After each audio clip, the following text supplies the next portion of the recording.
Hello friends, welcome back to cooking with Kaviraj. எல்லோரும் சூப்பராக இருப்பீங்கன்னு நினைக்கிறேன். நானும் ரொம்ப நல்லா இருக்கேன். ஸோ இன்றைக்கி என்ன வீடியோனா சிக்கன் வச்சு ஒரு சூப்பரான ஃப்ரை எப்படி செய்யலாம் அப்படிங்கிறத பார்க்க போகிறோம். ரொம்ப டேஸ்ட்டாக இருந்துச்சு.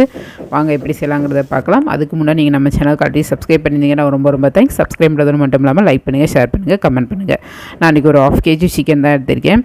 நல்லா குட்டி குட்டியாக கட் பண்ணிவிட்டு உப்பு மஞ்சள் தூள் போட்டு வாஷ் பண்ணிவிட்டு அந்த தண்ணியெல்லாம் சுத்தமாக வடிகட்டிட்டு தண்ணி இல்லாமல் எடுத்து வச்சுருக்கேன். ஸோ இப்போ அதில் என்ன செய்யணும்னா ஒரு 1/2 ஸ்பூன் தூளுப்பு சேர்த்துக்கோங்க.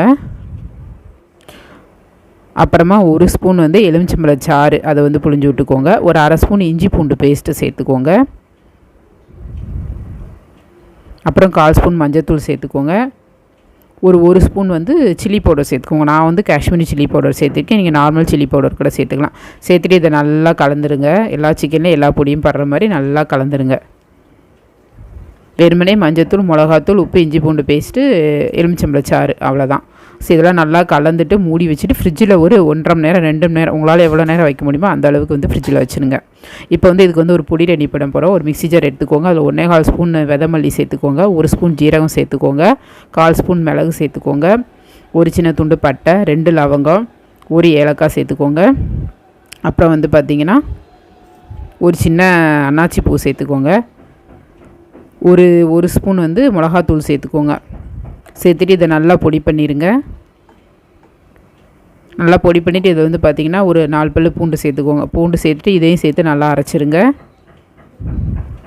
ஸோ இந்த பொடி தனியாக ஒரு கிண்ணத்தில் எடுத்து வச்சுருங்க. இதுதான் மசால் பொடி. இதை தான் நம்ம சிக்கனுக்கு சேர்த்து வதக்க போகிறோம். இப்போ பார்த்திங்கன்னா அடுப்பில் ஒரு கடாய் வச்சுட்டு ஒரு 3 டேபிள் ஸ்பூன் எண்ணெய் சேர்த்துக்கோங்க. எண்ணெய் சூடானதுக்கப்புறம் ஒரு பிரியாணி இலையும் கொஞ்சமாக சோம்பு மட்டும் சேர்த்துக்கோங்க. அது நல்லா பொரிஞ்ச பிறகு குட்டி குட்டியாக கட் பண்ண 2 மீடியம் சைஸ் பெரிய வெங்காயம் எடுத்திருக்கேன். அதை சேர்த்துக்கோங்க. சேர்த்துட்டு இதை நல்லா வதக்கிடுங்க. வெங்காயம் நல்லா வதங்கணும். ஒரு முக்கால் தான் நல்லா கண்ணாடி பதம் வர அளவுக்கு நல்லா வதக்கிடுங்க. இடையில பார்த்திங்கன்னா ஒரு 1/2 ஸ்பூன் இஞ்சி பூண்டு பேஸ்ட்டு சேர்த்து அதோட பச்சை வாசனை போகிற வரைக்கும் நல்லா வதக்கிக்கோங்க.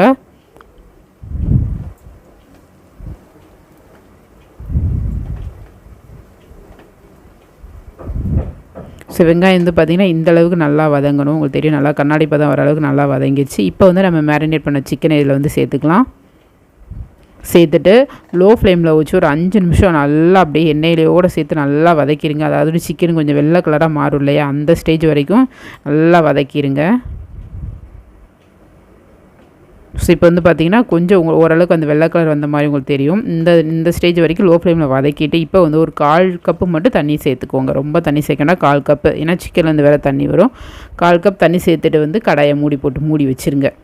சிக்கன் நல்லா வேகணும். ஸோ இடையில திறந்து ஒரு வாட்டி கிளறி விடுங்க. இப்போ பார்த்திங்கன்னா சிக்கன் எடுக்க தண்ணியில் நல்லா ரிலீஸ் ஆகிருக்கிறது உங்களுக்கே தெரிஞ்சிருக்கும். இப்போ இந்த தண்ணியெல்லாம் வற்றணும், அது போக சிக்கனும் வேகணும். அதனால் ஒரு வாட்டி நல்லா கிளறி விட்டுட்டு கடாயை திரும்ப மூடி வச்சுருங்க. ஸோ இப்போ பார்த்திங்கன்னா எனக்கு தண்ணி நல்லாவே வற்றிருச்சு. ஒரு 10 நிமிஷம் ஆயிடுச்சு. எனக்கு தண்ணி நல்லாவே வற்றிருச்சு. சிக்கனும் முக்காபாக வெந்துருச்சு. இப்போ நான் டேஸ்ட்டு பார்த்துக்கிறேன். எடுத்து கொஞ்சம் உப்பு கம்மியாக அந்த மாதிரி இருந்துச்சுன்னா இந்த ஸ்டேஜில் உப்பு மட்டும் சேர்த்துக்கோங்க. சேர்த்து இதை நல்லா வதக்கிடுங்க. வதக்கிட்டு தண்ணி ரொம்ப இருக்கக்கூடாது, இந்த மாதிரி கொஞ்சமாக தண்ணி இருக்கணும். இந்த ஸ்டேஜ் வரைக்கும் இப்போ கடாயை மூடி போட வேண்டாம். நீங்கள் தண்ணி இந்த கொஞ்சம் வற்றினதுக்கப்புறமா பார்த்திங்கன்னா நம்ம அரைச்சி வச்ச மசாலா பொடி இருக்குல்ல, பாதி பொடி அதில் சேர்த்துக்கோங்க. சேர்த்துட்டு நல்லா கலந்து விட்ருங்க. ஸோ நீங்கள் இந்த பொடி சேர்த்தனே இன்னும் கொஞ்சம் கட்டியாக இருக்கும் கிரேவி. பாதி பொடி சேர்த்துட்டு நல்லா கலந்துட்டு டேஸ்ட்டு பார்த்துக்கோங்க. டேஸ்ட்டு பார்த்துட்டு காரம் கம்மியாக இருக்குது அப்படின்னா மீதி பொடியும் சேர்த்துக்கோங்க. இல்லை கரெக்டாக இருக்கோம்னா மீதி பொடியை ஸ்டோர் பண்ணி வச்சுக்கலாம் நீங்கள். ஸோ இப்போ எனக்கு கம்மியாக இருந்ததுனால மீதி எல்லா பொடியுமே நான் சேர்த்துட்டு இதை நல்லா இதோட பச்சை வாசனை போந்துட்டு நல்லா வதக்கணும். ஏன்னா நம்ம பச்சையாக தான் அரைச்சிருக்கோம் இல்லையா, அதனால் ஒரு லோ ஃப்ளேமில் வச்சு பச்சை வாசனை போந்துட்டு நல்லா வதக்கிடுங்க. இப்போ நமக்கு சிக்கன் வெந்துருச்சு, பட் பொடியோட பச்சை வாசனை தான் போகணும். இடையில கொஞ்சமாக கருவேப்பிலை சேர்த்துக்கோங்க. ஸோ பச்சை வாசனை போந்துட்டு நல்லா வதக்குனிங்கன்னா உங்களுக்கு இந்த மாதிரி ஒரு கன்சிஸ்டன்சியில் ஃப்ரை கிடைக்கும். உங்களுக்கு இந்த ஸ்டேஜ்லேயே போதுன்னா நீங்கள் இதிலே கொத்தமல்லி தழை தூவி இறக்கிக்கோங்க. இல்லை இன்னும் கொஞ்சம் ட்ரையாக வேணால் திரும்ப அடுப்பில் லோ ஃப்ளேமில் வச்சு இன்னும் கொஞ்சம் வதக்கிட்டே இருந்தீங்கன்னா இன்னும் கொஞ்சம் நல்லா ட்ரை ஆயிரும். அப்போ இன்னும் கொஞ்சம் சாப்பிட டேஸ்ட்டாக இருக்கும். இறக்கும் போது கொஞ்சமாக கொத்தமல்லி தழை மட்டும் தூவிக்கோங்க. ஸோ நான் பார்த்திங்கன்னா கூட கொஞ்சம் நேரம் வச்சு இந்த ஸ்டேஜில் தான் நான் இறக்குனேன். ஸோ செம்ம டேஸ்ட்டாக இருந்துச்சு இந்த ஃப்ரை. வெறுமனே சாதத்தை சூடான சாதத்தில் இந்த ஃப்ரையை போட்டு பிசைஞ்சு சாப்பிட்டு பார்த்திங்கன்னா அவ்வளோ எம்மியாக இருந்துச்சு. நீங்கள் கூட கொஞ்சம் ரசம் மட்டும் வச்சுக்கிட்டால் போதும், ஒரு சிக்கன் மீன் சாப்பிட்ட மாதிரி ஆயிரும். ஒரு தயிர் வெங்காயமும் கூட வச்சுக்கோங்க, அவ்வளோ டேஸ்ட்டாக இருந்துச்சு. மறக்காமல் ஒரு தடவை ட்ரை பண்ணுங்கள். வீடியோ பிடிச்சதான் மறக்காமல் சப்ஸ்கிரைப் பண்ணிடுங்க, லைக் பண்ணுங்கள், ஷேர் பண்ணுங்கள், கமெண்ட் பண்ணுங்கள். தேங்க்ஸ் ஃபார் வாட்சிங். டாடா பாய்.